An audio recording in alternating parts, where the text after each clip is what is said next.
Dan back with the Saltworm Patrol, recording round 4 of Grixis Tower in a competitive league. We are currently 2-1, beating Black-Green twice and losing to Rug Energy. Looks like we lost the die roll. How unlucky. Hand is close. On the draw. So, I feel like this hand is much more keepable if you have Harness Lightning. But I think against the blind opponent, this hand probably isn't good enough. Because we have to draw a basic land to make these lands work. However, we could just go on the draw tap land, tower, but even that's a little slow. So I'm going to go ahead and mulligan based on the fact that this hand has mono coming to play tap lands. And it's basically a Multi 6 already with a Dynavolt Tower in it. The second Dynavolt Tower. This hand is marginally, basically the same hand, except it has an extra land, I guess. Well, we get to go tap land, and we get a Scry. So I think this is worth keeping. So, untapped land turns on both of our battle lands.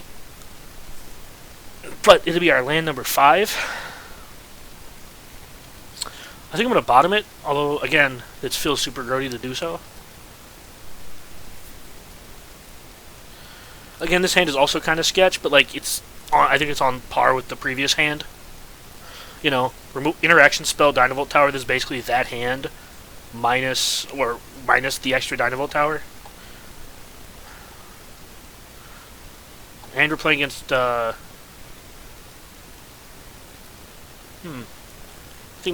think I was gonna say Mardu vehicles, but I don't remember seeing many lists that played. What did you do?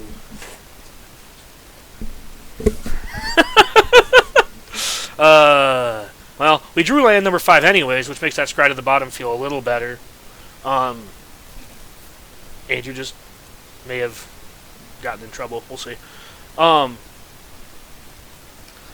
Okay, yeah, so this is probably just Mardu vehicles. It might be Boros vehicles, but my assumption is they're playing all the good cards that go along with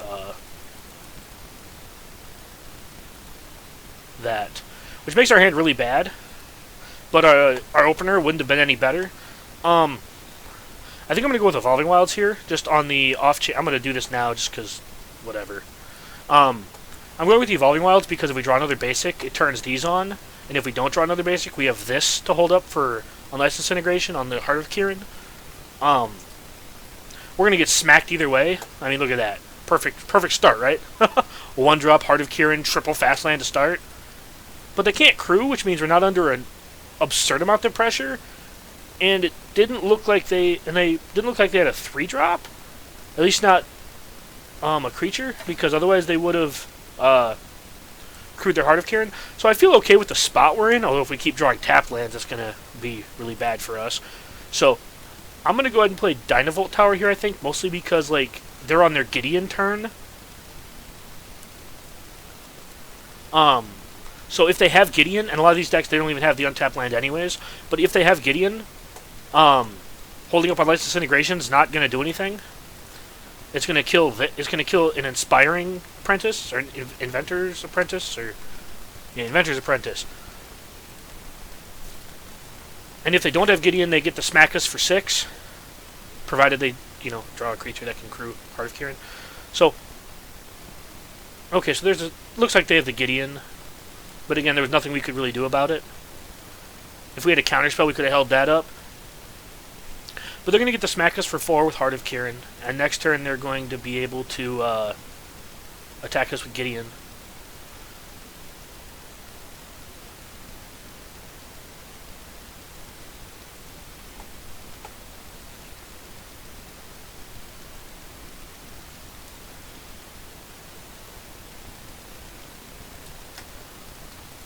Yep. So it looks like we're going to get hit with Heart of Kirin here. I think next turn we're going to play one of the 2 battle lands, unless we draw a basic. Yep.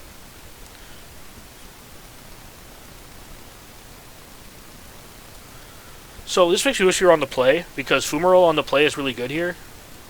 Because we would be able to attack Gideon for 4, and they'd have to either lose Gideon or trade it off with Heart of Kirin. And that's one way to kill one of them, I guess. Interesting. I think I'm going to play Smoldering Marsh simply because I think the red mana is going to matter a little bit more in this matchup. And we already have double blue, technically triple blue here. But when we actually cast a spell, it's going to keep our Aether Hub providing us mana. Plus, we already have a Fumarole in play, and I'd like to get an actual black source in play, so we won't have to keep using this. Hopefully, before combat, they use Gideon to... Well, we'll talk about that after I say okay. Hopefully, they use their Gideon to -3 to crew Heart of Kiran. Or we'll use a loyalty to crew Heart of Kiran, so we can then, you know, Unleash Disintegration. I doubt we'll get that option, but, I mean... It's wishful thinking, maybe, but hopefully our opponent kind of plays into it. This is not a very likely... I mean, there was an argument for playing Wandering Fumarole to catch him off guard with Unleash Disintegration, but I don't think the trade-off is worth it. Like, if we were just getting browned this game, I might not show him black. I might anticipate here looking for, like, a shock or something.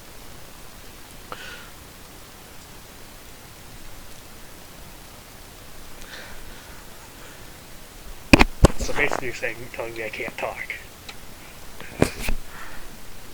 Yeah, I think our opponent is thinking about whether or not he wants to crew Heart of Kiran. And I'm not above killing the Apprentice and then bolting Gideon if he crews in response. I mean, I don't want to get hit for 4, but like... Or actually, I'd probably kill this if he moves to... Anyways, we'll see. Our opponent definitely is in the tank. He might think... Maybe he thinks we have a Disallow. Our opponent seems to be smarter than the average bear.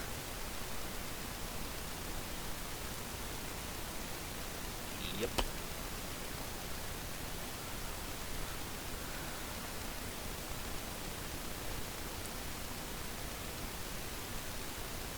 I can't. It prevents all damage to Gideon.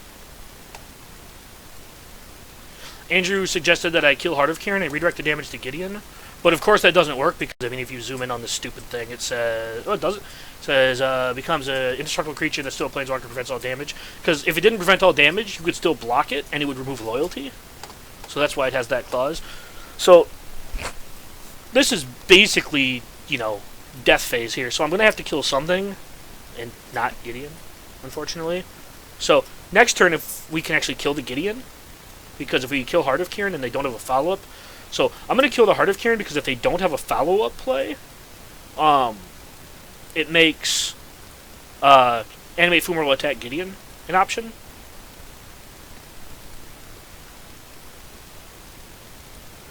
But I'm not holding my breath, I'm just playing to my outs. No, I would not. Yeah, we're going to take 1,000,000, I get it. Also, the reason you kill Heart of Kiran before damage is because you get the Adventurer's Apprentice down to a 1/2. So we're at 4, but we're not dead. Okay, now it might be dead. So we'll see what we draw. If we draw another, I guess even Unleash Disintegration wouldn't really do it. It looks like our opponent is playing just Boros Vehicles. Either that or he just drew all 4 of his... Does that change the math at all? So if we anticipate and we find a shock, we can go shock Gideon, kill it, shock. So we're going to cast Anticipate and see if we can find another shock and or a Harnessed Light.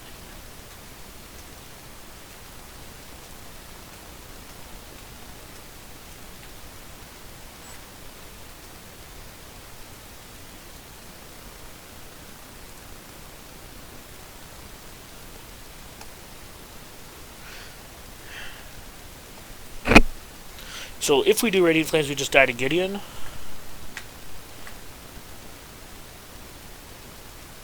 Oh, I talked about this earlier in the deck tech about how Radiant Flames is deceptively good against Mardu vehicles. And this is kind of the reason why. If we were on the play, we would have had the land to be able to shot Gideon and bolt Gideon, and they get to untap with 2 cards and nothing. So that's the reason why I think Radiant Flames is deceptively good in this matchup. However, I think this is a lost cause here.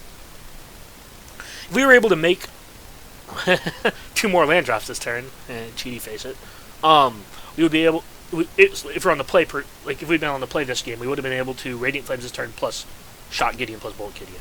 But as it is, I think we have to concede and go to game 2. So sideboarding, this is, I know you watched Andrew play and he brought this in against green-black, and I'm not necessarily sold that this is, Thing in the Ice is great against green-black. I think it's good, but I don't think it's great. I like it better on the draw against Mardu vehicles, but on the play it's fine too.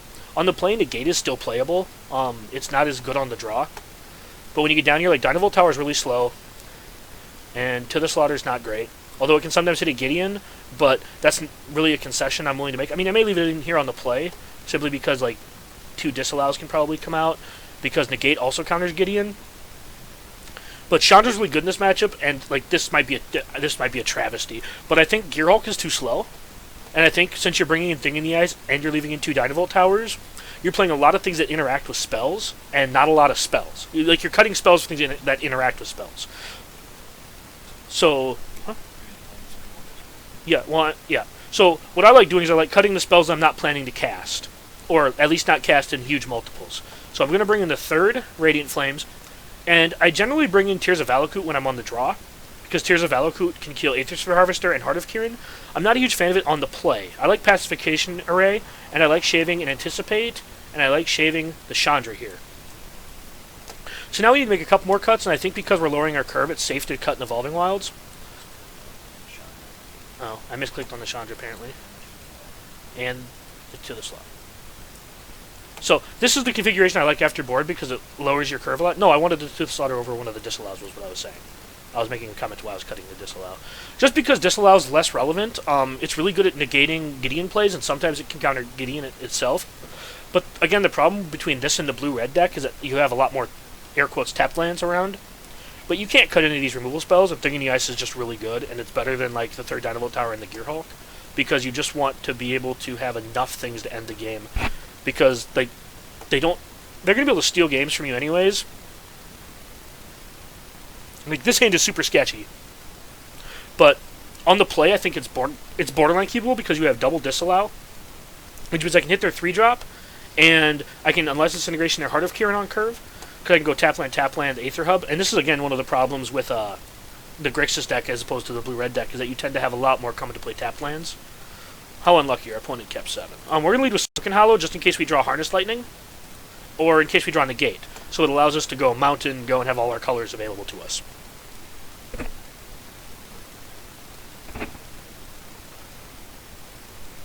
Okay, so they are Mardu vehicles. Yep, Thraben Inspector's good. Like, actually good. It might be one of the most obnoxious cards that this deck plays. Cards that draw a card out of the aggro decks are kind of absurd. For example, why does Veteran Modus have to scry 1? Or scry 2, thank you, Andrew. Why does Veteran Modus have to scry? And I'm playing the Wandering Fumarole because it's we're base blue-red, and hopefully we can turn on this Smoldering Marsh later, because the Fumarole is always going to come into play tapped, and there's the off chance that we could draw a land or an Evolving Wilds, a base land or an Evolving Wilds to make this Smoldering Marsh come into play untapped. I will take 1. I will be at 19. Man, it's kind of unfair, because now they're going to... Oh, yeah, that's right, Scrap Reap's Crown is a card. That's probably the best card in their deck against us, to be honest. Right here, we're going to go... The other reason we played Fumarole last turn is so we could have this up without having to burn the energy off Aether Hub. So I'm going to play the Mountain here, because it leaves up Unlicensed Integration, and it leaves up Shock and Disallow. I'm perfectly happy to take 4 this turn, just to see how they're going to develop their board. And if I have the opportunity to, I would like to shock the Scrap Heap Scrounger, because they don't have anything to get it back with, because I'm okay taking one from Thraben Inspector.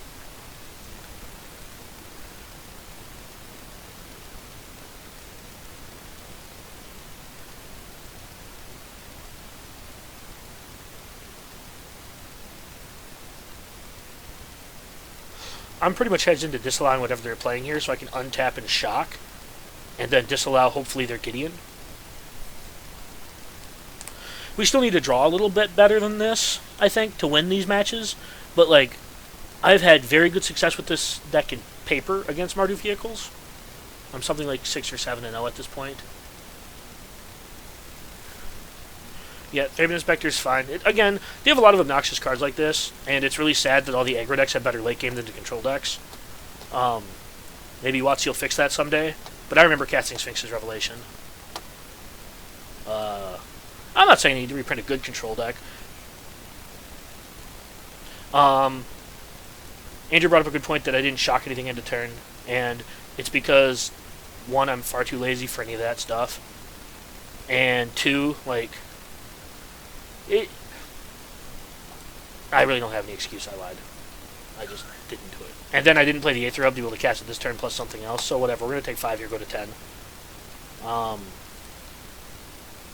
Yeah, I mean, they gave all the aggro decks, like, first of all, you have the best card in the format in Gideon, and then they gave them the best spell in the format in Unlicensed Disintegration.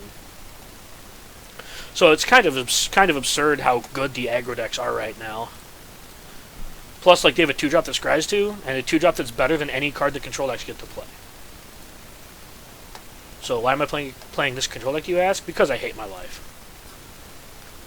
Yeah, Andrew thought that was funny, too. Also because I hate playing 1-drops. That's actually what it is. Like, Thraben Inspector's not really a 1-drop, I guess. He's kind of grandfathered in as like, hey, look at my 1-drop kind of deal. But, so here the optimal thing is to Glimmer, but, like, they're probably just going to have Gideon at this point. Like, we'll probably just lose to these Thraben Inspectors because I didn't shock the thing a turn sooner. You know, whatever. But at this point, like, they got us game 1 with a really quick start, and we were on the draw with a slow handle and a mull to 6. So, like, needing to win both game 2 and 3 is kind of rough.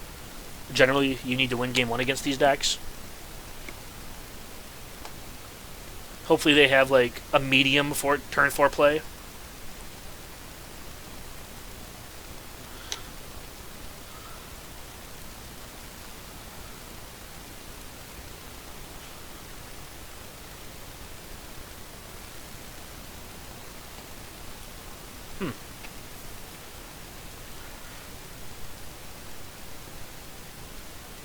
Huh? Yeah, Andrew says he's Glimmer here, and I think I'm leaning towards that too, but I think this bears a little bit of thought process. So, if we Glimmer here, it uses our mana more effectively. However, it then pretty much pigeonholes us into untapped land and holding up Disallow plus Unlicensed Disintegration, because we're going to have to Unlicensed Disintegration the Caravan and hopefully counter a Gideon, which I think lines up well, but because I didn't shock that.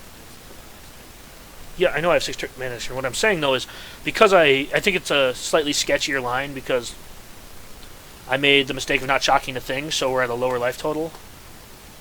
See, like, this is the problem, too, is that they just had Veteran Motorist, too. So, like, the Glimmer plan isn't quite as good now. Yeah, I mean, that's a fair point, but they can main phase, get it back. Yeah, and again, like Andrew just said, like, this is another reason why Radiant Flames is good in this matchup, is because, like, you have removal spells for their Cultivator's Caravans and their Heart of Kirans. So, like, if you can just keep these idiots off the board and 1-for-1 their vehicles, like, then you can start 1-for-1ing their creatures, because you have more powerful late-game stuff than they well, you don't, but I mean, like, you have more potent spells than they do in the late game. They can just get back to guys that can't block. Yep. And I didn't Glimmer because, again, I'm bad at Magic, and it's okay. And then I didn't play the untapped land because, again, I'm bad at Magic. Because I should stop talking and actually play Magic sometimes. But, yep, this is why you don't let me record videos, apparently. But hopefully they still have the Veteran Motorist and to crew the Cultivator's Caravan, and we can license Disintegration and sort of mitigate the damage I did to myself.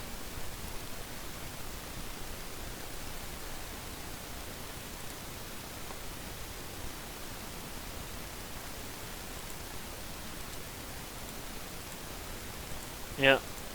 Besides, I kind of, to be honest, I kind of checked out. And I shouldn't do that in Magic, but I kind of checked out after I clicked on the killing the guy at end of turn. Like I said, I know that that's not what you're supposed to do. You're not supposed to admit things like that. But when I forgot to do that, it's like, man, this game just went from hard to win to impossible to win almost. So I just kind of checked out, and I shouldn't do that. Andrew will kick my ass later for it.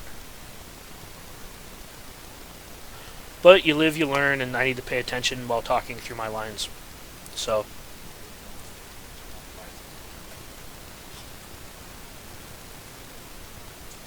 Yeah. Hey, at least this turn I can't forget to do anything end of turn. Although Radiant Flames is still a live draw. Radiant Flames and to disallow your crew.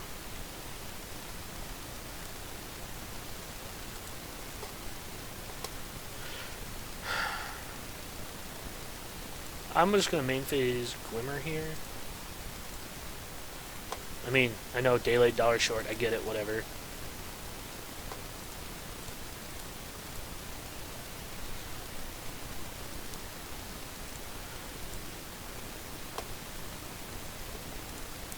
Bottom and bottom.